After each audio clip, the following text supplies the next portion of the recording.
I remember the doctor coming back into the office, sitting me down and looking me in my eyes, and she said, "I'm sorry to tell you, but you have early onset Parkinson's disease." And in that moment, I said, "No, I don't. You need to redo those tests. Come back with another explanation." Because I didn't want to believe that. That denial went on for a really long time. I remember coming back home. The first call that I made was to my mom, and I said, "Mom, this is what the doctor said." She said, "No, that's not what it is. You have to have faith. You have to pray. You have to believe. You're going to fight this. That they're probably wrong." I told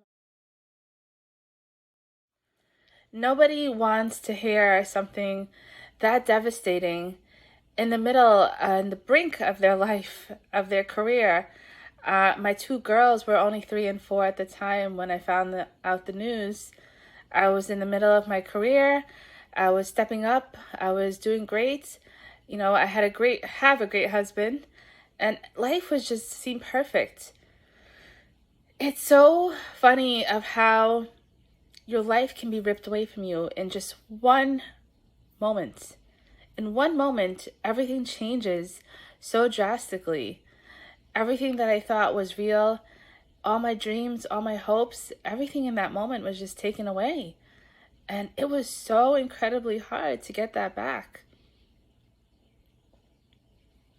After months of just being in darkness and depression and Googling everything that I could possibly Google about this debilitating disease, it made me spiral into more darkness because I was seeing all these stories of people just not living a healthy quality of life, people in wheelchairs, people not being able to speak, people not being able to work, not being able to have a normal life.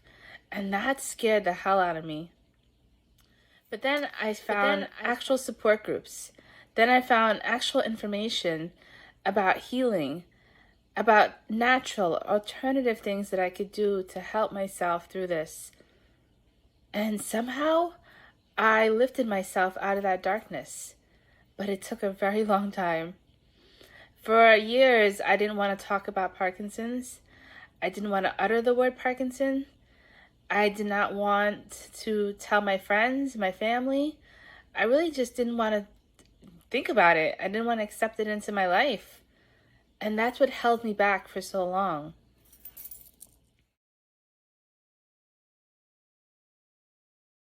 It was during the midst of the pandemic when I looked around me and I saw all the turmoil that was happening to people around me.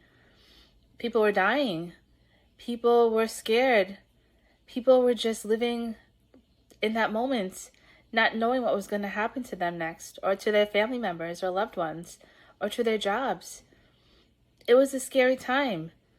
And during that time, I wanted to help somehow. I just didn't know how.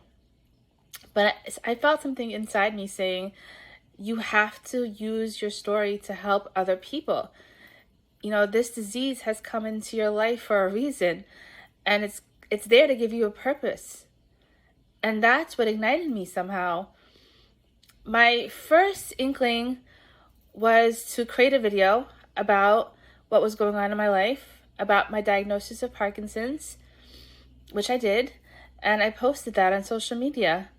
And that was how I told everyone that I was dealing with a debilitating disease called Parkinson's disease. From there on, my voice just began to grow, and I began to just use my voice to help other people, use my story to maybe let other people know who are diagnosed at my age that we can get through this. We can overcome this. There is a way to live healthy and happy and have a good quality of life. We just have to be supportive for one another. We just have to lean on one another. It was also during that time that I created the annual Global Healing Motivational Summit, where I brought together all these speakers, dynamic people from the different industries, to come together to talk about healing, to talk about alternative care, to talk about overcoming challenges and adversities with resilience and confidence, to talk about how we can turn the impossible into something possible. We are going into our 4th annual year this year, and it is absolutely so rewarding and magical and powerful to see all this come together, all of these voices of hope and resilience, uplifting and empowering the community together. This annual summit was born out of my pain, out of my purpose, out of my passion, and it is something that continues to grow each year. Being diagnosed with Parkinson's is probably the hardest thing that I have gone through in my life. Maybe it will be the hardest. I honestly don't know, because right now in my life, I'm fighting to stay afloat. I'm fighting for my children. I'm fighting for me. I'm fighting for my sanity. I'm fighting for my wholeness. And I'm fighting to just be normal again. And that fight is really hard. It really is. But the one thing that I will say is that no matter how hard this fight is, Parkinson's can never take away my heart and my soul. It may defeat me in so many other ways, but it can never take away that. I was contemplating for a long time whether I was a good mom anymore, because there was just so many things that I was dealing with while trying to raise my 2 daughters, who have been extremely supportive and helpful, by the way. And one of my books that I wrote is actually about the dynamics of having a chronic illness and raising a family, being able to communicate those challenges with your children, being open and honest with them, letting them know what's going on. Because if you let them in, they can actually help support you. They can actually help you heal, which my kids have been a huge part of my healing. Because every day I know that they're there. I'm fighting for them and I'm fighting with them. They understand what's going on and they support me 100%. But one of the most important things that you can do for yourself when your life is thrown out of balance and you're trying to put it back into balance is to just believe in yourself. You need to believe and manifest that every single day. Because if other people are praying and believing for you, that's great, but you need to do it for yourself. You need to believe in yourself. Parkinson's has taken a lot from me. I no longer have a 9-to-5 job. I don't drive that far, just in case something happens.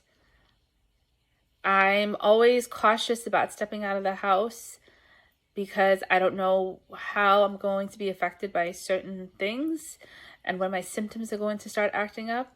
And I just don't want to be left outside and people staring at me and wondering what the hell's going on. Although I know I shouldn't worry about that, but I'm telling you, it makes you lose your self-confidence. It makes you lose a big part of yourself. You know, for a while, I just didn't feel beautiful anymore.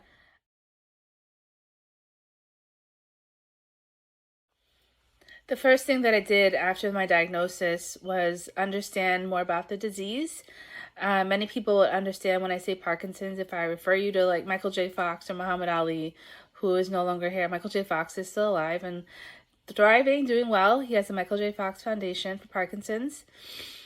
And, you know, one of the things that I did was just find reliable sources that could help with information, like the Michael J. Fox Foundation for Parkinson's, like the Parkinson's Foundation.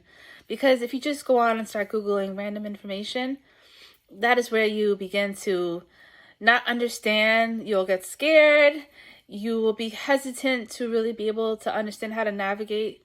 So always look for the right tools. You know, whether it's Parkinson's or whatever it is that you may be dealing with yourself or a loved one or a family member, just remember to find reliable sources and support groups because they do exist. And always know that you do have other people around you that can help you, guide you through this. I began learning so much about Parkinson's, of how it affects me as an individual, and that it's not a one-size-fits-all. The symptoms are different for each person as they progress. And my symptoms are different from anybody else's. And mine may progress slower or more. It really, you can't say about these things. It just depends how you take care of yourself. And that's one thing that I've learned about, is how to live healthy and happy and really have a good quality of life, even living with Parkinson's. And eating healthy, exercising, having a good mindset, meditation, having faith and belief, all these things make a difference. But one of the most important things, Parkinson's or any other disease has so many different faces behind the pain, behind the grief, all that is just adds up into belief and how much you want to really live your life. I will never tell you that this is easy. And I will never tell you that you're not going to have those days you just don't want to give up, because you are. There are many days I want to give up. There are many days that I wake up and I question why. I say, why do I have to fight so hard? I don't want to fight. I just want to live. But you know what? We all have to fight. It doesn't matter what you do or when you do it. We all have to fight. So don't give up on that fight. Don't give up on you. Well, this journey is incredibly difficult, and I know the road ahead of me is going to be even more difficult. I will always have faith and believe. I will always know that I can accomplish my dreams, and I can keep achieving all the things that I set out to achieve. Today, I'm the author of 6 books. I'm a global summit and event producer. I work with artists, creatives, entrepreneurs. I've created a community of people who come together to heal, motivate, and empower others. I use my voice and my story to help others. I'm a host and DJ at a radio station, a podcaster, a writer. I'm a proud and beautiful mom of 2 great girls.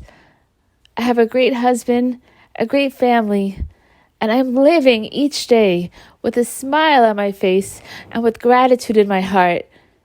Whatever you're dealing with out there, just know you can always keep reaching for your dreams and goals. Don't ever limit yourself. Don't let anyone else limit you. Always keep soaring high, because you can always make the impossible truly possible. Everything is achievable if you just believe in yourself and believe in the journey. Keep on soaring high.